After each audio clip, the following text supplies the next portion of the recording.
El Señor esté en el corazón de todos ustedes. Proclamación del Santo Evangelio según San Lucas. Los padres de Jesús solían ir cada año a Jerusalén para las festividades de la Pascua. Cuando el niño cumplió 12 años, fueron a la fiesta según la costumbre. Pasados aquellos días se volvieron, pero el niño Jesús se quedó en Jerusalén sin que sus padres lo supieran. Creyendo que iba en la caravana, hicieron un día de camino. Entonces lo buscaron y al no encontrarlo, regresaron a Jerusalén en su busca. Al tercer día lo encontraron en el templo, sentado en medio de los doctores, escuchándolos y haciéndoles preguntas. Todos los que lo oían se admiraban de su inteligencia y de sus respuestas. Al verlo, sus padres se quedaron atónitos y su madre le dijo: «Hijo mío, ¿por qué te has portado así con nosotros? Tu padre y yo te hemos estado buscando llenos de angustia». Él les respondió: «¿Por qué me andaban buscando? ¿No sabían que debo ocuparme en las cosas de mi padre?». Ellos no entendieron la respuesta que les dio. Entonces volvió con ellos a Nazaret y siguió sujeto a su autoridad. Palabra del Señor. Gloria a ti, Señor. Siéntense, por favor. Gracias.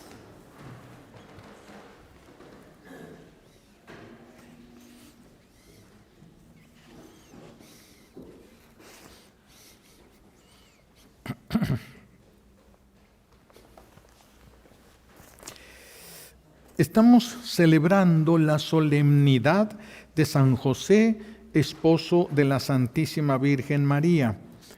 ¿Sí? En el prefacio, una oración que haremos antes de la plegaria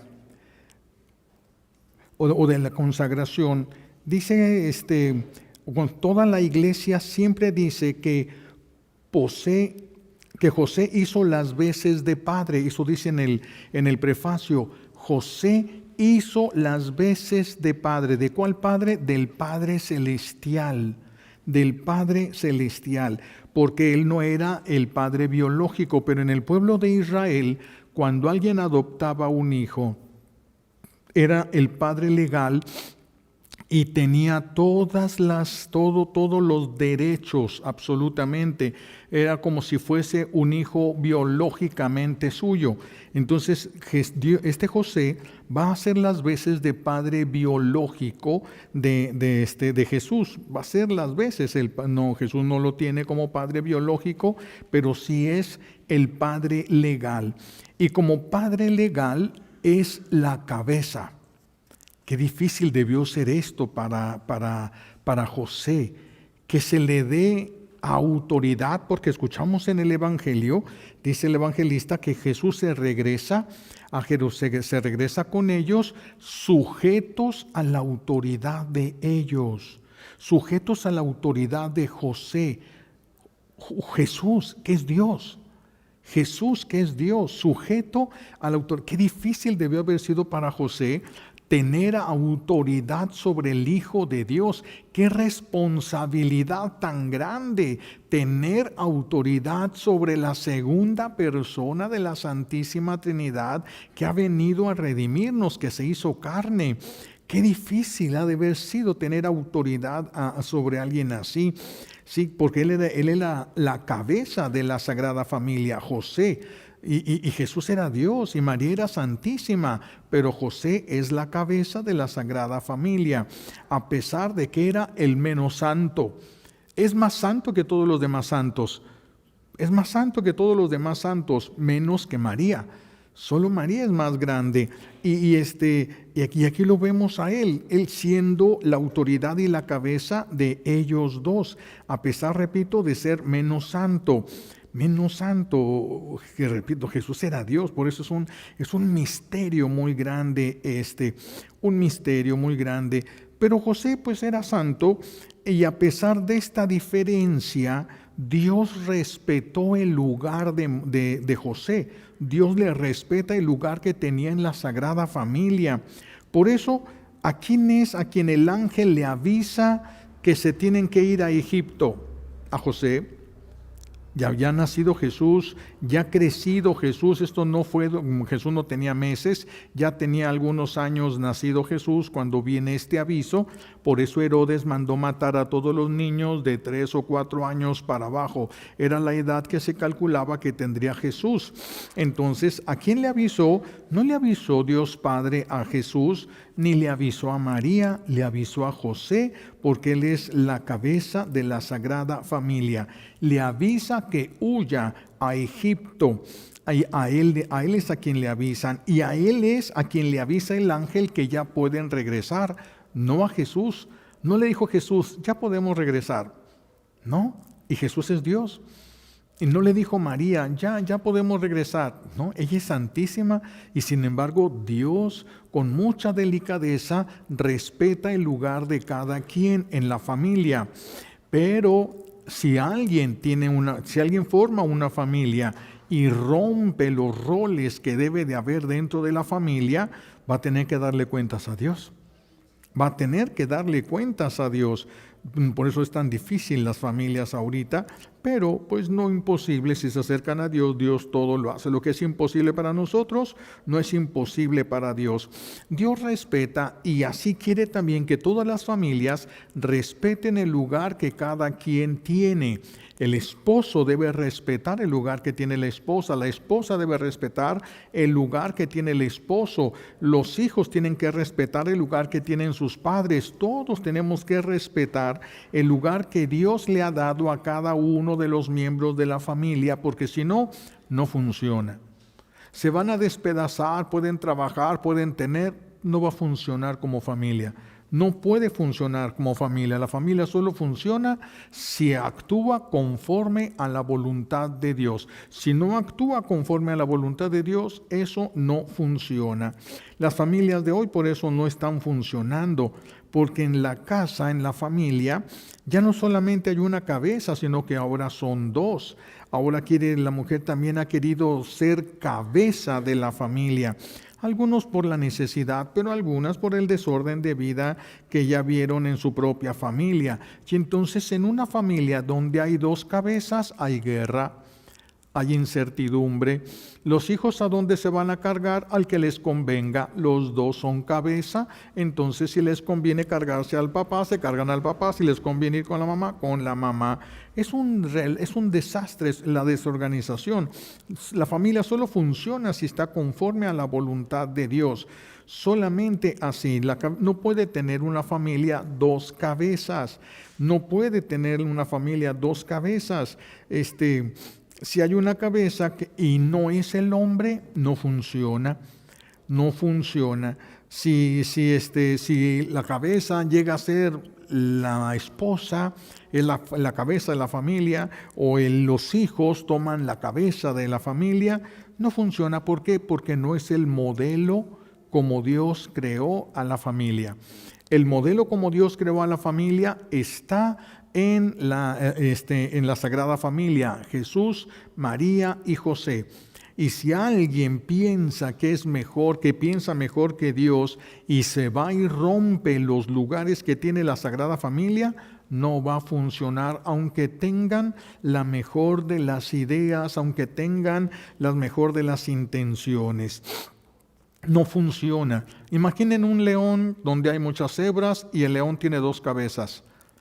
¿A dónde va a correr ese cuerpo?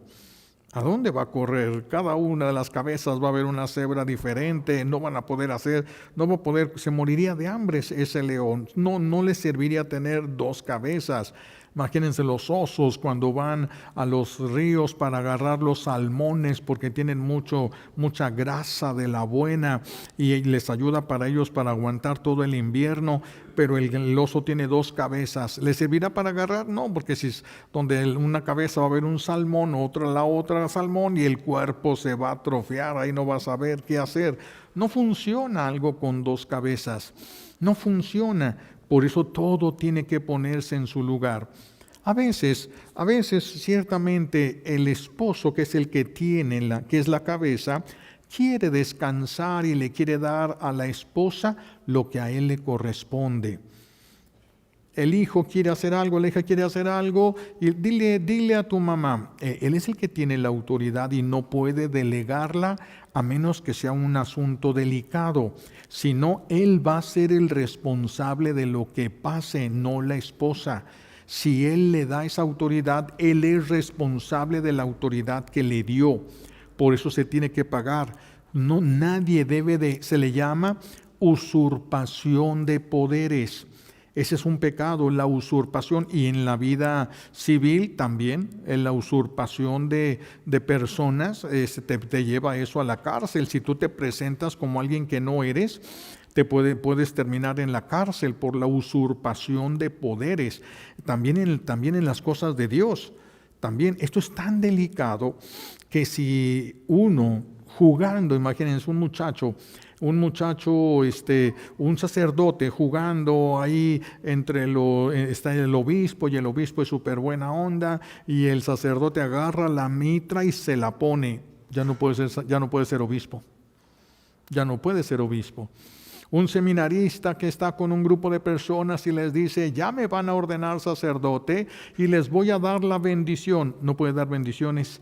Dio la bendición, ya no puede ser ordenado sacerdote. Usurpó un lugar que no le correspondía, ya no puede ser sacerdote. Fíjense lo fuerte. Ahora, si una esposa usurpa la autoridad del esposo, queda mal con Dios. Está desordenándolo todo. Aunque ella dijera, es que si yo no meto el hombro, todo se cae. Puede ser.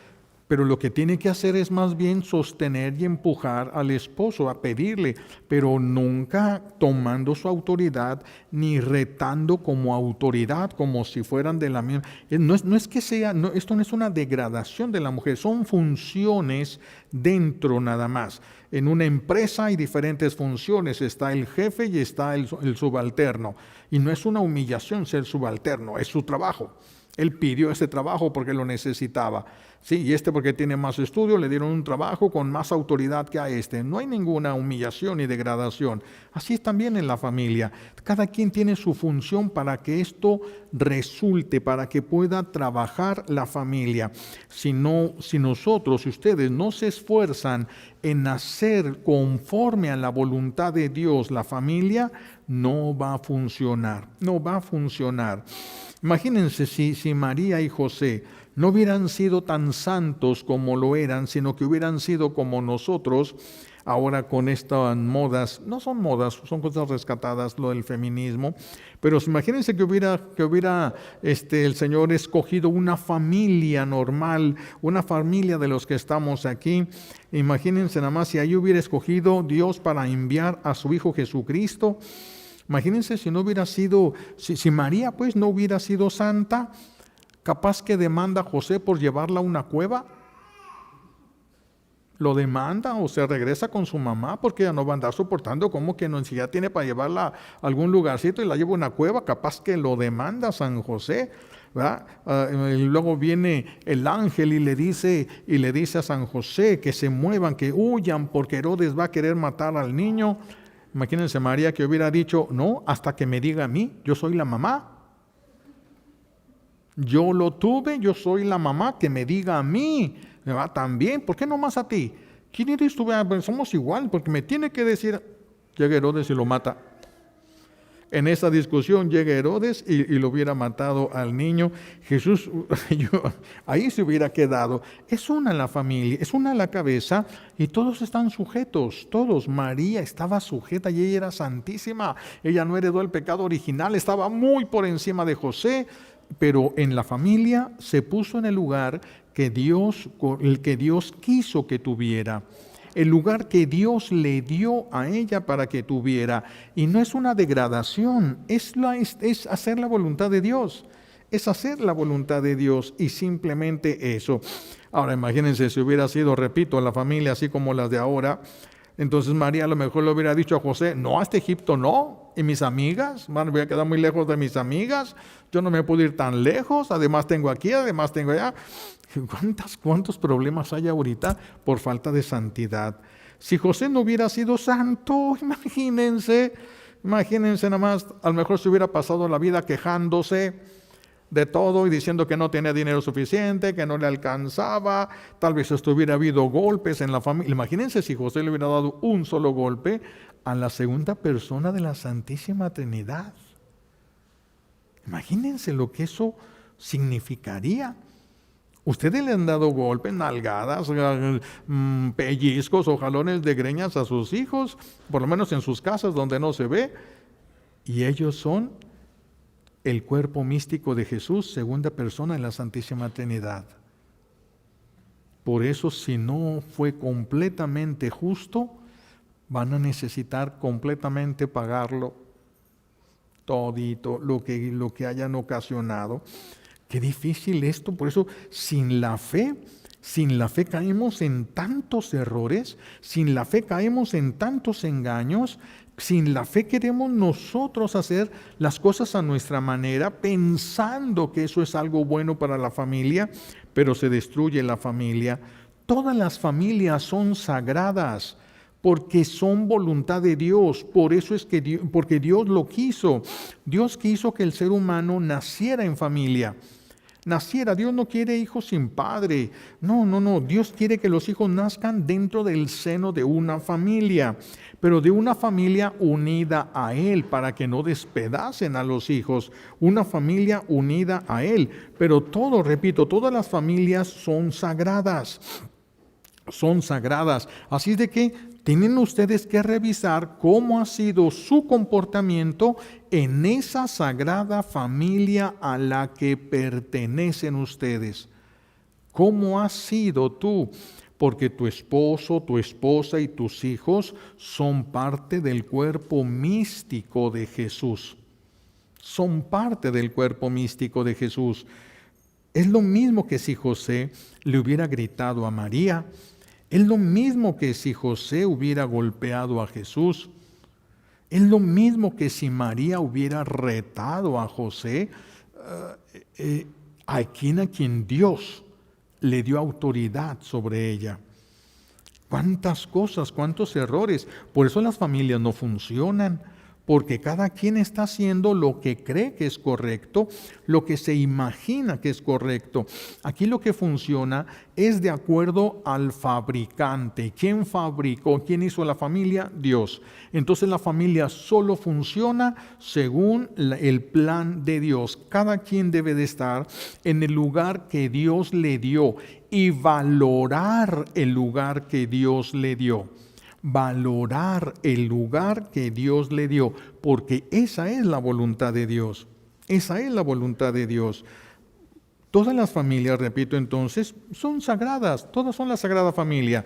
No, una es el modelo, pero todos pertenecemos a una sagrada familia, porque, repito, es la voluntad de Dios. Pero precisamente porque en muchas familias las cosas no están como Dios quiere, la familia no funciona. No funciona, nadie puede ser feliz. Nadie puede ser feliz ahí. Hoy se nos narra cuando Jesús, que había cumplido la mayoría de los años, hay algunos que se confunden con esto porque muchas traducciones ponen de acuerdo a la cultura actual. En la cultura actual, en México, por ejemplo, la mayoría de edad es hasta los 18 años. Pero en aquel tiempo, no ahorita, en aquel tiempo la mayoría de edad en el hombre se consideraba mayor de edad a los 12 años. Y por eso a los 12 años se hacía una celebración solemne y pasaba él ya adulto a proclamar. Le daban un rollo de la Torá, de los primeros 5 libros de la Biblia que nosotros tenemos. Ellos le llaman a eso la Torá, y ellos proclamaban la Torá, leían delante de todos, proclamaban la Torá, porque ya se les consideraba adultos. De hecho, se podían casar a los 12 años, pero no podían convivir con la desposada hasta que no hubieran crecido e hicieran su propia casa. Pero hay muchas cosas que no se alcanzan a ver. Por eso dicen, el niño ¿cuál niño? tiene 12 años y según la cultura aquella es mayor de edad. Entonces Jesús no cometió ninguna falta quedándose, es mayor de edad, pero todavía no es voluntad de su Padre que ya empiece a hacer lo que tiene que hacer, todavía no. Pero Jesús ya quiere hacerlo. Se queda en medio del templo, se queda con los doctores de la ley, los mejores, ahí conocedores de las Sagradas Escrituras, y les responde y les hace preguntas y los deja mareados. ¿Por qué? Porque Dios comprende todo con claridad, nosotros no. Por eso se asombraban ellos y llegan María y José. Por eso por eso Jesús se quedó y no cometió ninguna falta. Él dice, ¿qué no saben? ¿Por qué me buscan? ¿Qué no saben que debo ocuparme de las cosas de mi Padre? Y allí estaba José. Pero Jesús ya tiene bien claro, no es de que de repente, soy el elegido, soy el Hijo de Dios. Él fue consciente siempre de quién era, pero también muy respetuoso del pueblo en el que Dios quiso que él naciera. Y respetuoso. Entonces, ¿cómo viajaban? Ellos venían cada año. Entonces, para caminar la gente, para que no los asaltaran, para que no los robaran, se iban en caravanas. Caravanas no significa que llevaran carretas, casi nadie las tenía. Pocos tenían burros, no se permitía tener caballos. Los del Imperio Romano no les permitían tener caballos porque los caballos se consideraban instrumentos de guerra. Entonces ellos solo podían tener burros. Algunos tenían burros, pero pues era un lujo tener un burro. Entonces se iban caminando en caravanas, pero para evitar cosas y conflictos, las mujeres iban adelante en grupo y los hombres iban detrás en su grupo. Los niños podían ir donde quisieran, con el papá o con la mamá, donde quisieran, ahí podían ir los niños. Entonces salen en caravana, pero María piensa que Jesús va con José, y José piensa que Jesús va con María. Entonces caminan, los niños podían ir cruzándose, buscando al papá, buscando a la mamá. Ellos eran libres para eso, pero los adultos no. Entonces cuando termina el primer día de camino, es cuando se dan cuenta, es que en la noche ya se reunían en familia y dormían en familia, solo en la noche, al amanecer, cada quien a donde le tocaba en su caravana. Entonces llegan después del primer día de camino, María piensa que Jesús está con José, José piensa que Jesús está con María, y cuando se juntan para dormir juntos, resulta que no está Jesús con ninguno de los dos. Y es cuando se regresan un día de camino. Por lo tanto, se ocupó otro día de regreso, otro día de camino de regreso a Nazaret. Y así es, por eso José dejó de ver a Jesús conscientemente como un día y medio.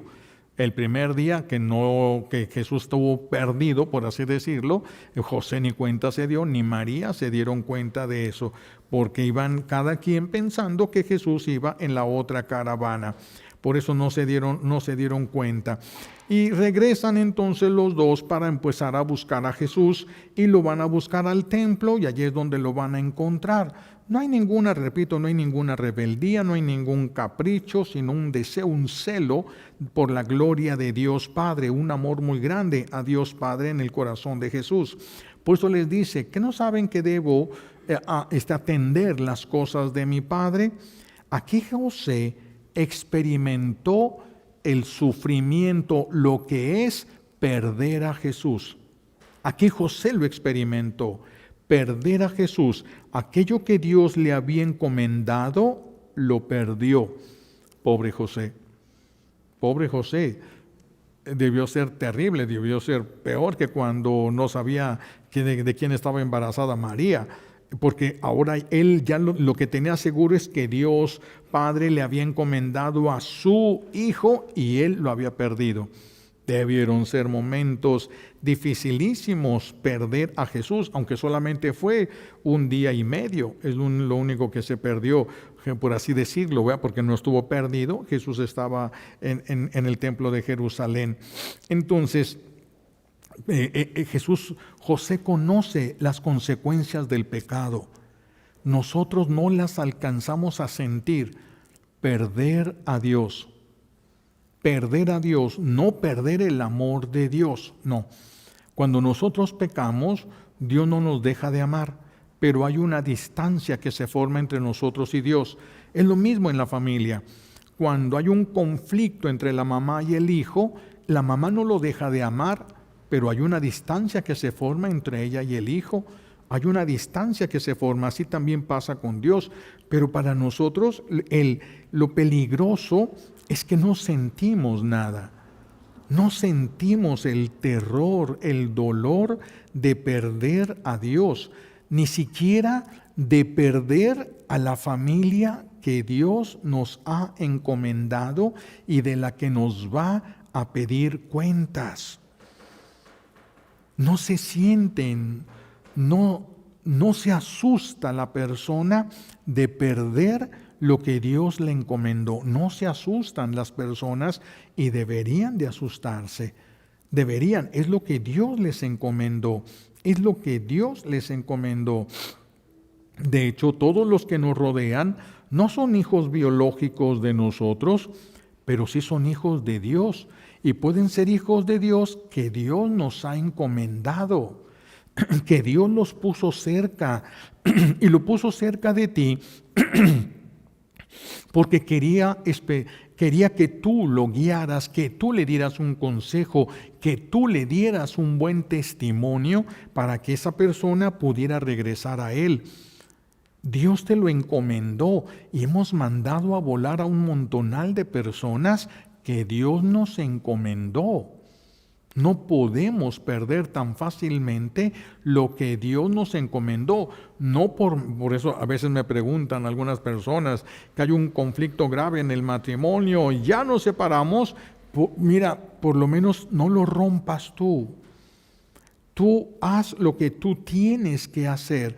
Pero aquella persona no responde, esa persona va a dar cuentas a Dios. Tú no te metas en problemas con la justicia divina. Tú cumple lo que tú prometiste. Tu esposo no cumple, cumple tú lo que tú prometiste. Tu esposa no cumple, cumple tú lo que tú prometiste. Porque no van a estar juntos en el día del juicio particular. Cada uno va a estar por separado y le va a dar cuentas a Dios de las cosas que decidió. Cada uno. Por eso es tan importante que cada quien mantenga el lugar que Dios le ha dado. Es más, yo pienso, ¿verdad? Tal vez me equivoque, pero yo pienso que es más fácil el papel de la mujer, porque el que debe tomar las decisiones más importantes es el hombre y es el que va a pagar si se equivoca. Es el que va a pagar. Por eso dice, se dice, el que obedece no se equivoca, pero tiene que discernir, porque no podemos obedecer lo que sea pecado. Eso no se puede obedecer. Lo que es pecado, no. Nadie está obligado a obedecer cuando lo que se nos pide es pecado. Pero sí tenemos que dar cuenta de aquello que Dios nos encomendó. Te encomendó a tu esposa, te encomendó a tu esposo y te encomendó a tus hijos. Son sobre los que tienes mayor responsabilidad. Son sobre los que tienes mayor responsabilidad. San José entonces encuentra a Jesús. No solo es el hombre que conoce las consecuencias del pecado, no fue pecado lo que él cometió, no fue pecado, se confiaron. Jesús era un niño excelente, no tenían que andarlo cuidando, un niño excelente y súper amoroso. Entonces era lógico que estuviera ahí, solo que Jesús sabía que ya era mayor de edad. Y entonces tomando las cosas ya con la seriedad de la mayoría de edad, que en él sí era una mayoría de edad, en él ya había más madurez que en la mayoría de nosotros. Había muchísima más madurez. Pero sin embargo, se va a regresar con ellos, porque San José entonces tiene la experiencia de perder a Jesús y la experiencia de volverlo a encontrar. Es la experiencia de la conversión de nosotros, el encuentro con el amor de Dios, el encuentro con el amor de Dios. Entre los doctores de la ley que estaban platicando con Jesús, se dice que uno de ellos era Gamaliel. Gamaliel fue uno de los mejores maestros del pueblo de Israel, famoso. San Pablo lo dice: yo estudié a los pies de Gamaliel. Es una expresión para decir yo fui alumno de él. Así se decía: yo estudié a los pies de Gamaliel. Entonces significaba que era un judío que cumplía de manera perfecta la vida según se debía de ser en el pueblo de Dios. Y allí estaba. Se dice que Gamaliel esperaba, cuando oyó de Jesús, esperaba ver, quería ver, y se va a convencer tras la resurrección. Se va a convencer ahí Gamaliel tras la resurrección. San José entonces sabe lo que es perder a Jesús y sabe la alegría de volverlo a encontrar. Nosotros no. Mucha gente se cae en pecado y se confiesa, el sacerdote le da la absolución y no se llenan de alegría. No se llenan de alegría. Cuando el novio y la novia se pelean y se gritan y se dicen, pero se quieren mucho, ya están a punto de casarse y se quieren mucho, pero se ofendieron, perdieron el control y cada quien se va a su casa. Es un sufrimiento hasta que se vuelven a encontrar, se piden perdón y se abrazan otra vez. Es un dolor el haberse separado cuando ya cada uno se da cuenta de la posibilidad de quedarse sin el otro, y es una gran alegría el reencuentro. Nosotros no sentimos eso. No sentimos cuando en el matrimonio hay un conflicto tan grave que ya huele a divorcio y a separación. Si se llegara a dar el reencuentro en el perdón, entonces si los dos se amaban todavía, va a ser un momento de inmensa felicidad recibir el perdón de la persona que se ama, un momento de intensa felicidad, y no se da en la confesión. No se da. Dios nos perdona y no se da esa efusión de alegría en nuestro corazón. Sabemos que somos perdonados, pero no tenemos esa efusión de alegría en nosotros. No tenemos esa efusión. No solo por el lugar que tuvo en la Sagrada Familia, San José es grande, sino también porque él venció al enemigo. El enemigo de Dios no pudo hacer ni un solo instante que dejara de amar a María y dejara de amar a Jesús.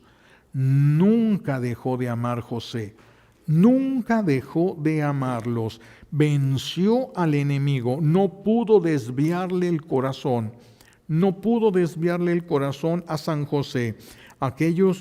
Desviarlo del amor a aquellos que Dios le encomendó, y ha sido por lo tanto muy amado por Dios Padre, muy amado por haber sido tan fiel y tan amoroso con Jesús y María, por haber sido tan fiel y tan amoroso.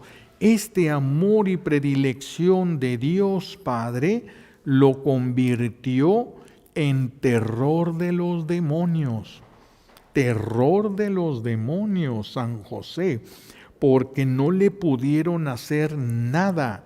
No pudieron arrebatarle el amor de su corazón, no pudieron ponerlo en contra de María, no pudieron ponerlo en contra de Jesús, nunca pudieron hacer nada en el corazón de José, y eso lo hizo el amor que Dios Padre, la predilección que Dios Padre le tuvo, lo convirtió en el terror de los demonios. Las mamás que tienen hijos, sobre todo las que tienen hijos casados, con familias disfuncionales, deberían de estar consagrando todos los días a esas familias a San José. Todos los días, porque San José puede alcanzarnos de Dios lo que Él vivió. Todos los santos pueden alcanzarnos de lo que ellos crecieron en la tierra. Aquellas virtudes en las que crecieron nos las pueden compartir, pero hay que pedirle no solamente a los santos, sino a Dios. Tenemos que pedirle a Dios que les permita a ellos que compartan con nosotros lo que ellos alcanzaron con tanto esfuerzo, y Dios se los permite, y es cuando pueden compartir con nosotros. Por eso la necesidad de estar consagrando a las familias a San José y pedirle a San José que ponga orden. primero en el corazón de nosotros, en el corazón de ustedes que tienen familia, que formaron una familia, que Dios ponga tu corazón en orden. Que Dios ponga tu mente en el orden de Dios, no en la que tú quieres, no en lo que tú buscas, no en lo que a ti te gustaría. Que Dios ponga tu corazón, tu mente, tu vida en el orden de Él, en el orden de Él, y que ponga tu familia también, a tus hijos que estén casados. Esto todos los días, pedirle para que San José vaya adquiriendo cada vez mayores derechos para poder interceder por esas familias. Y todos los que quisieran que su familia sea agradable a Dios, también deberían de consagrarse a San José. Si quieren solucionar un problema familiar, pidan la ayuda de San José. Pidan la ayuda de San José, que Él les ayude a volver a sentir amor por la familia. No solo obligación con la familia, amor por la familia que Dios les encomendó. Papás e hijos que Dios les ha encomendado. Todos deberían de consagrarse a San José, por muy perdidos que estén. Él los va a encontrar. Encontró a Jesús. Jesús no estaba perdido, pero encuentra a Jesús. Él es el que no sabía dónde estaba. También puede encontrarnos a nosotros dónde nos perdimos, dónde nos extraviamos. Andamos en el desierto, andamos en una zona de peligro. ¿Dónde te extraviaste? Llama, pídele a Dios, pídele a Jesús que envíe a San José. Tú eres cuerpo místico de Jesús.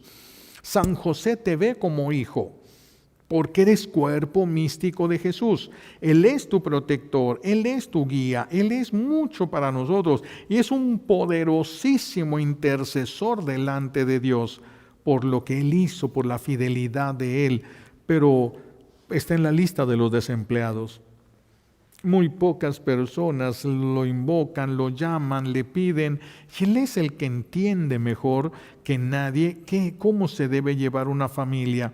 Él sabe llevar una familia, supo, y se tienen que consagrar. El hombre se tiene que consagrar y pedirle a San José que le ayude a guiar la familia conforme a la voluntad de Dios, conforme a la voluntad de Dios. Y San José va a ir encontrando y recuperando a todos los que estén perdidos, y Él los va a guiar para que la familia empiece a funcionar conforme a la voluntad de Dios. Que no tiene que pedirle ayuda. ¿Qué lugar tengo yo? ¿Qué es lo que Dios quiere y espera de mí? Es lo único que vale la pena hacer. Es lo único que vale la pena hacer. Lo demás es fuerza gastada inútilmente, es tiempo perdido. Solo lo que es la voluntad de Dios, porque es algo que viene de Dios y nos lleva a Dios. San José nos puede ayudar en esto, que nos puede llevar. Tenemos que pedirle que nos ate a la Sagrada Familia, al hombre, al esposo, que lo ate a su corazón, el corazón de la mujer, al corazón de María, y los hijos al corazón de Jesús, hasta que todos empiecen a meterse en el lugar que les corresponde, y todo va a funcionar, todo va a florecer. Cuando estén ustedes verdaderamente con Dios, lo que hagan va a resultar. Lo que hagan, no importa que sea, lo que hagan va a resultar. Pero si no estamos completamente con Dios, entonces pues ya si estamos alejándonos y en rebeldía, ya no alcanzamos a recibir todo lo que Dios nos quiere dar. Nos sigue dando porque Él es bueno, pero nos perdemos de muchísimas cosas que Dios nos quería dar. Entonces hoy les invito a que hagamos una consagración, que desde este momento nos consagremos, que nos permita nuestro buen Dios consagrarnos y estar consagrándonos todos los días a San José. No necesitan grandes oraciones, solamente la voluntad, la sincera voluntad, querer ser de San José, querer dejarse guiar. Pídanselo y Él los va a encontrar, Él los va a alcanzar y Él les va a ayudar a solucionar los problemas en la familia, porque los va a ayudar a ponerse en el lugar que les corresponde. No es que les llegue y solucione todo, no. Cuando te pongas en el lugar que te corresponde en la familia, va a empezar a funcionar. Mientras no se pongan en el lugar que les corresponde, no va a funcionar. Y si Dios hiciera el milagro de que todos serán milagros inútiles porque mientras no se pongan en su lugar van a volver exactamente a lo mismo. Que el Señor nos conceda entonces quedar consagrados desde este momento, a todos los que escuchen esta homilía, queden consagrados desde este momento a San José. Le damos autoridad para que intervenga en nuestra vida y nos ayude a ponerla en el orden de Dios, en el orden establecido por Dios desde el principio. Le pedimos a Dios todas las gracias que necesitamos por los méritos de Jesucristo en la cruz, por la poderosa intercesión de la Santísima Virgen María al pie de la cruz y por la intercesión de San José. Alabado sea Jesucristo.